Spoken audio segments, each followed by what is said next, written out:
అందరికీ వందనాలు. ఈ వీడియోని ప్రతి ఒక్కరికి షేర్ చేయండి.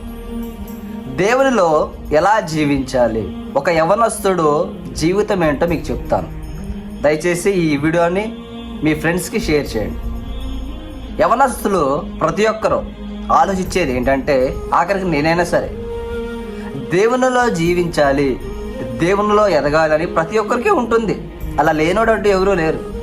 కానీ దేవునిలో జీవించాలి, దేవుని దగ్గరికి వెళ్ళాలి అంటే వారికి భయం అనేది ఉంటుంది.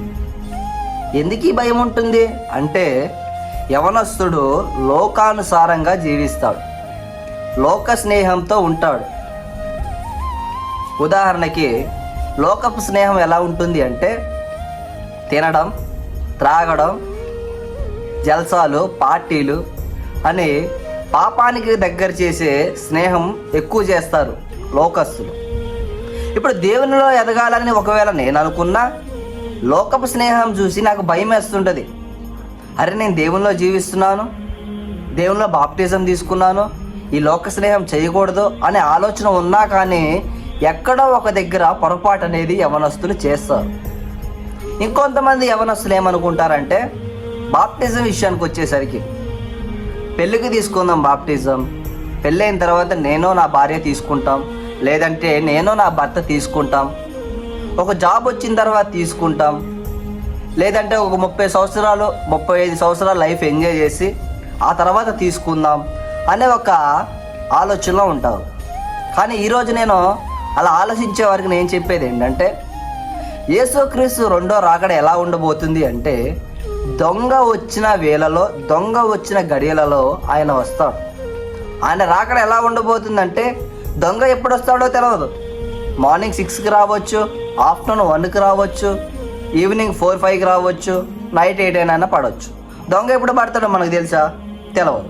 అదే రీతిగా యేసుక్రీస్తు రెండో రాకడ ఉండబోతుంది. ఆయన ఎప్పుడు వస్తాడో ఎవరికీ తెలియదు. ఇప్పుడు ఈ వీడియో చూస్తున్నారు మీరు, ఈ క్షణం యేసుక్రీస్తు రాకడ వస్తే మీరేం చెప్తారు? ఆయనకి మీ సమాధానం ఏంటి? అదే పెళ్ళయ్యాక తీసుకుందామను, పెళ్ళయ్యాక తీసుకుంటాను అని చెప్తారా? జాబ్ వచ్చాక తీసుకుందాం అనుకున్నానని చెప్తారా? ఏం చెప్తారు మీరు? ఒకసారి ఆలోచించండి. అప్పుడు మీ దగ్గర సమాధానం అనేది లేదు. బాప్టిజం అన్నదే అది మీ ఆత్మను రక్షిస్తుంది. శరీరం అన్నదే నువ్వు బాప్టిజం తీసుకున్నా చచ్చిపోతావు, తీసుకోపోయినా చచ్చిపోతావు. శరీరాన్ని రక్షించదు బాప్టిజం, నీ ఆత్మను రక్షిస్తుంది. లోకపు స్నేహం నీ శరీరాన్ని పాడు చేస్తుంది, కానీ నీ ఆత్మను కాదు. నువ్వు దేవునికి దగ్గరగా జీవించాలి అంటే, దేవునితో నువ్వు ఐక్యత కలిగి ఒక సంబంధం కలిగి ఉండాలి అంటే నువ్వు బాప్టిజం అనేది తీసుకోవాలి. ఉదాహరణకి యవనస్తుడైన యోసేపు ఉన్నాడు. అతను చాలా అందగాడు. ఆయన ఒక రాణి చేతిలో పడతాడు. ఆ రాణి యోసేపుని దక్కించుకోవడానికి అనేకమైన ప్రయత్నాలు చేస్తుంది. కానీ యోసేపు మాత్రం దేవుని మీద భయభక్తులతో, దేవునికి దగ్గరగా వండుకుంటా, దేవునికి ప్రార్థన చేసుకుంటా ఆ రాణి దగ్గర నుంచి ఆయన తప్పించుకున్నాడు. ఈరోజు యవనస్తులు ఎవరైతే ఉన్నారో వారు మాత్రం ఖచ్చితంగా పడిపోతారు. ఎందుకు పడిపోతారు అంటే, వీరికి దేవుని మీద భయం లేదు, దేవునితో ప్రార్థన లేదు. ఒక యవనస్తుడైన నీవు దేవునితో జీవించాలి అన్నా, దేవునికి దగ్గరగా ఉండాలన్నా నీకు ప్రార్థన అనేది ఇంపార్టెంట్.